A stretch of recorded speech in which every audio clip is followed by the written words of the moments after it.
안녕하십니까. 2021년 3월 30일 새벽 팩트 시작하겠습니다. 요즘 여권을 보면 정말 각자 도생이다 이런 느낌을 강하게 받죠. 왜 그러냐면 각자 페이스북이나 또는 인터뷰나 이런 걸 통해서 주장하는 바가 여권의 어떤 전체적인 가치 내지는 전체적으로 지향하는 목표 이거와는 완전히 다르고요. 그냥 본인의 개인적인 이익 또는 개인적인 욕심 이런 걸 충족시키기 위한 발언들 이런 것들로 가득 채워져 있습니다. 이 와중에 왜냐면 4월 7일 보궐선거에서 지금 여권이 패색이 짙지 않습니까? 서울시장 보궐선거, 부산시장 보궐선거 다 똑같은 상황인데 그럼에도 불구하고 자기만 살겠다 이렇게 얘기하는 원인, 결과, 파장 이런 게 어디에 있겠는가 이거를 오늘 말씀드리려고 하는데 가장 가까이에는 임종석 전 대통령 비서실장이 있습니다. 페이스북을 통해서 박원순 전 서울시장의 향기 얘기를 했고요. 그 다음에 박원순 전 서울시장이 가장 청렴한 공직자다 이런 식의 주장을 했습니다. 물론 박원순 전 시장 밑에서 정무부 시장을 했던 경력 이런 의리 이런 건 모르는 바 아닙니다. 그러나 그렇다고 해서 지금 4월 7일 보궐선거가 왜 생겼죠? 바로 박원순 전 시장의 성추행 의혹 때문에 보궐선거가 된 거 아닙니까? 그런데 여기에 이 대목에서 선거 후에 박원순 전 시장 이런저런 얘기, 옹호하는 얘기, 두둔하는 얘기를 해도 전혀 문제가 없을 텐데 이때 박원순 전 시장 얘기를 해서 그 피해자에 대한 2차 가해 논란을 불러일으켰습니다. 그것도 한 번도 아니고 두 번씩이나 그랬습니다. 요즘 이제 이낙연 전 민주당 대표 같은 사람이 자제 요청을 하고 그러니까 잠잠하긴 하지만 이런 논란을 불러일으켰고요. 이거 왜 그랬을까요? 제가 그 부분에 관해서도 유튜브를 해드린 적이 있는데 제가 취재해본 바로는 본인의 어떤 대권 욕심 이런 것 때문이라는 거거든요. 그것 때문에 제대로 된 당 전체의 이익 이런 게 보이지 않는 것이죠. 뿐만 아니라 이보다 한술 더 뜨는 사람이 있습니다. 추미애 전 법무부 장관입니다. 요즘 잘 아시지만 추미애 전 법무부 장관 온 사방에 인터뷰, 페이스북, 유튜브 출연하고 있습니다. 지금 본인이 글쎄 장관 그만둔 지 이제 한 두어 달 됩니다. 두어 달 남짓 되는데 이 동안에 그리고 최근에 이 인터뷰나 페이스북 활동이 최근 한 보름 사이에 훨씬 더 심해졌습니다. 왜 그랬을까요? 윤석열 전 검찰총장이 3월 4일에 검찰총장직을 던지고 나와 있으니까 아마 본인이 초조한 모양입니다. 이 부분도 제가 추미애의 시샘이라고 하는 제목으로 유튜브를 해드린 적이 있는데 결국은 윤석열 전 총장에 대해서 뭔가 질투가 나기 때문에 그런 것 아니냐 그러면서 윤석열 전 총장의 지지율을 깎아내리기에 혈안이 되어 있습니다. 그러면 자 우리 국민들은 지금 어떤 생각을 가지고 있을까요? 연일 하루가 멀다 하고 대선 후보군들에 대한 지지율 보도가 나오고 있습니다. 윤석열 전 총장 결코 떨어지지 않고 지금 고공행진을 계속하고 있습니다. 그런데 추미애 전 장관은 이를 두고 언론이 윤석열 전 총장의 신비주의를 부추기고 있다. 이거는 언론이 만들어낸 보수 언론이 만들어낸 것이다 이렇게 주장을 하고 있습니다. 그 부분은 제가 여러 차례 설명을 드려서 만들어준 것의 95%는 추미애 전 법무부 장관 본인이 만들어준 것이죠. 언론은 추미애 전 장관이 작품을 보도했을 뿐입니다. 언론이 언제 이명박 정부와 박근혜 정부 사람들 적폐청산 수사한다고 했을 때 윤석열 전 검찰총장을 대권 후보 반열에 올려놓은 적이 있습니까? 없습니다. 조국 전 장관 수사했을 때까지만 해도 없었습니다. 그러다가 작년 1월 달에 세계일보에서 최초로 윤석열 1%가 나왔습니다. 왜 그러냐? 추미애 당시 장관이 살아있는 권력에 대한 수사팀을 완전 해체하고 그 해체하는 인사를 검찰총장과 전혀 협의 없이 윤석열 패싱으로 하고 난 직후에 윤석열이 1% 대선 후보 지지율이 나왔다는 사실 이건 명백한 팩트입니다. 그걸 언론에서 만들었습니까? 아니 살아있는 권력 수사팀을 해체하는 걸 언론에서 했습니까? 오로지 추미애 당시 법무부 장관의 기여다. 그로부터 계속해서 수사지휘권을 발동하고 무슨 내 명을 거역했느니 이런 얘기를 하니까 윤석열 전 총장의 대선 후보 지지율이 1%씩 1%포인트씩 계속해서 오르고 그리고 지금은 거의 모든 조사에서 20%를 넘나들거나 아니 20%를 어떤 때는 30%를 넘는 것까지 나오고 있습니다. 여기에 추미애 전 장관의 기여가 95% 이상이다. 요거는 팩트다. 이런 말씀을 드릴 수밖에 없는데 추미애 전 장관은 왜 그럴까요? 그러면서 계속해서 본인의 시대정신 얘기를 하면서 내년에 대선에 출마할 수 있을 것처럼 얘기하고 있습니다. 국민이 부르면 뭐 마다하지 않겠다는 식으로 얘기했는데 국민은 전혀 부를 생각이 없습니다. 왜 그럴까? 바로 본인이 지금 뭐 법무장관 그만두고 나서 집에 가만히 앉아있자니 괜히 시샘도 나고 그 다음에 친문들이 장관님 뭐 한번 나오세요. 그러니까 아마 거기에 약간 들떠있는 것이 아닌가.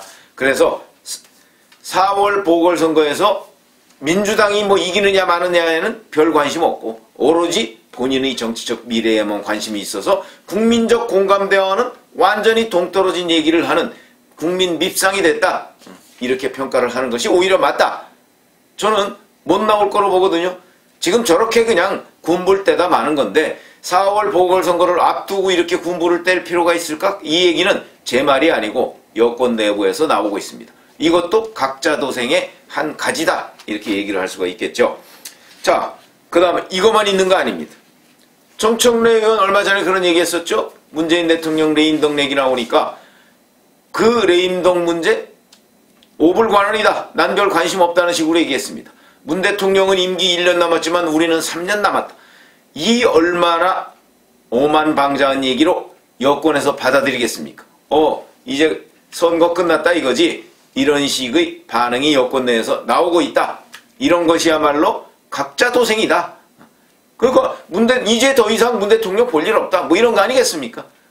글쎄 뭐 일반 국민들은 뭐 지지율, 일반 국민들 사이에서 지금 문재인 대통령의 국정수행 지지율이 계속 떨어지고 있으니까 일반 국민들은 그렇게 생각할 수 있겠지만 지금 민주당 사람들이 이렇게 생각한다는 점에서는 이거 좀 특이하다. 내지는 글쎄 이럴 줄은 알았지만 조금 빨리 왔다. 이런 느낌을 지울 수가 없습니다. 여기에 하나 더 특징적인 현상. 어제 뭐 이런저런 보도가 나왔더군요. 의안정부 시스템을 보면 자 운동권 예우법입니다. 운동권 예우법. 이게 뭐냐면 민청년 세대 그 다음에 뭐 유신 반대 투쟁 6월 민주항쟁 뭐 이런 데에서 국민 기본권 신장에 기여한 유공자를 예우하자. 이런 법률입니다. 민주당에서 무려 68명 그 다음에 민주당 출신 무소속 3명 열린민주당 그 다음에 정의당에서 각 1명 그러니까 몇 명입니까 이게 73명 범여권 73명이 발의를 했습니다. 상당히 많은 숫자입니다. 법안 발의 치고는. 근데 이게 이제 요지가 뭐냐면 이런 겁니다. 현행법은 민주화운동 중에서 4.19 혁명과 5.18 민주화운동에 대해서만 국가유공자, 민주유공자로 예우를 하고 있다. 그런데 민주화운동 관련해서 희생하거나 공헌한 사람 또는 그 유족 또는 가족에게 국가가 합당한 예우를 해줘야 된다. 누구냐? 바로 이 법안을 제출한 사람들. 이게 이제 서른 의원이 주도한 것으로 보이는데 서른 의원 등 이 사람들이 셀프 입법입니다. 셀프 특혜법이죠. 셀프 특혜법. 그리고 그것을 일종의 세수법이라고 할 수 있습니다. 자기 자손들에까지 물려주겠다. 이런 얘기죠. 그런데 이 법안은요. 20대에서도 추진한 적이 있고요. 그런데 하도 문매를 맞고서 좌초된 적이 있습니다. 21대 지금 국회에서도 추진했다가 우원식 의원 등 한 20여 명이 추진했다가 또다시 문매를 맞고 실패한 적이 있습니다. 근데 그걸 다시 끄집어낸 겁니다. 이 와중에 그것도 지금 여권이 보궐선거에서 참패를 하느냐 참패를 할 가능성이 매우 높다 이런 전망이 나오는 가운데 자기들 이속을 챙기는 셀프 입법을 지금 국회에 제출했다. 그것도 20여 명으로 안 되니까 이제는 70여 명으로 했다. 이것 각자 도생의 완결판이다. 이렇게 얘기를 할 수가 있죠. 자, 그러면 우리가 여기서 알 수 있는 대목은 이런 겁니다. 자, 이제는 문재인 정부 1년여밖에 남지 않으니까 이제는 나의 이익을 챙기는 것이 우선이다. 선거? 이거는 나하고 큰 관련, 이거는 당의 일이다. 이렇게 생각을 하는 것이다. 이런 느낌이 들고요. 그러다 보니까 각자 도생 얘기가 나오는 겁니다. 그러니까 이제 내 이익을 챙기기 위해서 당 이런 건 그다지 내 안중에 없다. 이런 개념으로 보이죠. 이게 민주당 본색인가? 뭐 이런 느낌을 가질 정도로 지금이 민주당으로서는 가장 큰 위기입니다. 그렇죠? 근데 이 위기에 당원으로서 오불관원이다. 나는 거기에 별 이해관계가 없다는 식의 행동을 보이는 것이 바로 임기말 현상이다. 이렇게 지적을 할 수가 있고요. 그 다음에 두 번째는 제가 바로 말씀드리고 싶었던 것이 이런 겁니다. 자, 문재인 정부가 1년여 남으니까 과거 같으면 청와대, 그 다음에 민주당 지도부에서 이런 문제에 대해 적절하게 컨트롤을 했습니다. 지금은 이 컨트롤이 안 되는 것이다. 대통령이 뭐 부패, 뭐 청산, 뭐 이렇게 얘기를 해도 민주당 의원들조차 거기에 대해서 실감을 안 하고 있는 겁니다. 대통령이 1년짜리인데 뭐 1년밖에 안 남았어. 정청래 의원 같은 경우. 이런 식의 얘기고, 그러다 보니까 청와대도 위축되고요. 이런 것들을 주로 해야 되는 곳이 바로 민정수석실입니다. 민정수석실에서 레임덕 관계, 정무수석실이나 민정수석실. 근데 정무수석이라는 사람은 관사 재테크 하는데 지금 뭐 신경이 거기가 있는 것으로 보이고, 민정수석은 워낙 뭐 몇 개월 만에 바뀌다 보니까 업무 파악하다 보니까 끝나는 것 같고, 이러다 보니까 컨트롤 난조를 보이고 있는 것이다. 그래서 제가 여권 컨트롤 난조라고 제가 말씀을 드린 것인데, 그러다 보니까 민주당 사람들 물론이고 여권 사람들 물론이고 전혀 이 문제에 대해서 이게 내 일이다 내지는 우리 진영의 일이다 이런 생각을 안 하는 것이다. 그래서 이런 난조 현상이 있는 것이다. 뭐 야구에서도 투수가 컨트롤 난조 보이면 뭐 계속 얻어맞거나 뭐 포볼로 나가거나 뭐 이런 거 아니겠습니까? 점수를 줄 수밖에 없죠. 점수를 잃을 수밖에 없죠. 그러다 보니까 지금 문재인 정부의 점수, 그게 뭡니까? 결국 지지율 아니겠습니까? 지지율이 바닥을 모르고 추락하고 있는데 거기에 의원들이나 그 소속 구성원들은 각자 도생의 길로 들어섰다. 이렇게 얘기를 할 수가 있고요. 자, 만약에 4월 7일 보궐선거에 지금 현재 예상대로 서울과 부산시장 모두 민주당이 이르면 어떤 일이 벌어질까요?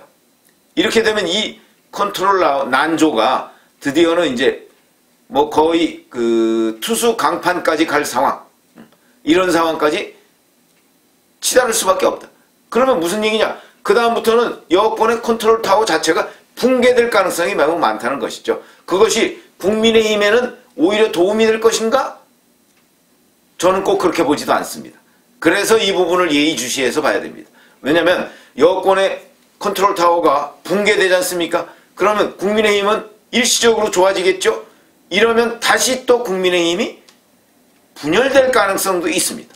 국민의힘이 정신을 차리면 그렇게 되면 이제 다시 또 윤석열 전 검찰총장, 안철수 대표 뭐 이런 사람들하고의 반문연대 또는 반문 빅텐트, 여기에서 우리가 국민의힘이 주도권을 잡아야 되는 것 아니야?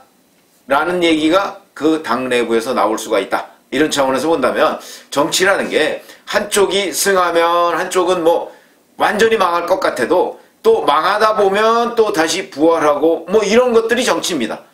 약간 시소 비슷하게 움직이고 있는 게 정치라서 여권의 컨트롤 타워가 완벽하게 붕괴되는 것이 국민의힘에 꼭 유리한 것만은 아니다 하는 관점에서 제가 말씀을 드리는데, 여권이 어느 정도의 뭐 레임덕 불가피하겠지만 그럼에도 불구하고 여권 컨트롤 타워가 완전히 붕괴되는 사태, 국민의힘에 결코 좋은 것이 아니다. 뭐 흔히 그냥 좋은 말로 뭐 건전한 야당이 있어야 건전한 여당이 있다 이런 얘기 하는데 꼭 그 말이 맞는 것은 아니지만 적어도 여권 이 한쪽의 축이 완전히 무너져 버리면요 다른 쪽이 또 다른 난조에 휩싸일 가능성도 있다는 점에서 여권의 컨트롤 난조를 우리가 중립적인 사람들은 예의주시해서 봐야 되고 그 여파, 반작용 뭐 이런 것까지도 함께 고려해서 전국을 관망해야 된다. 이런 말씀을 드렸습니다.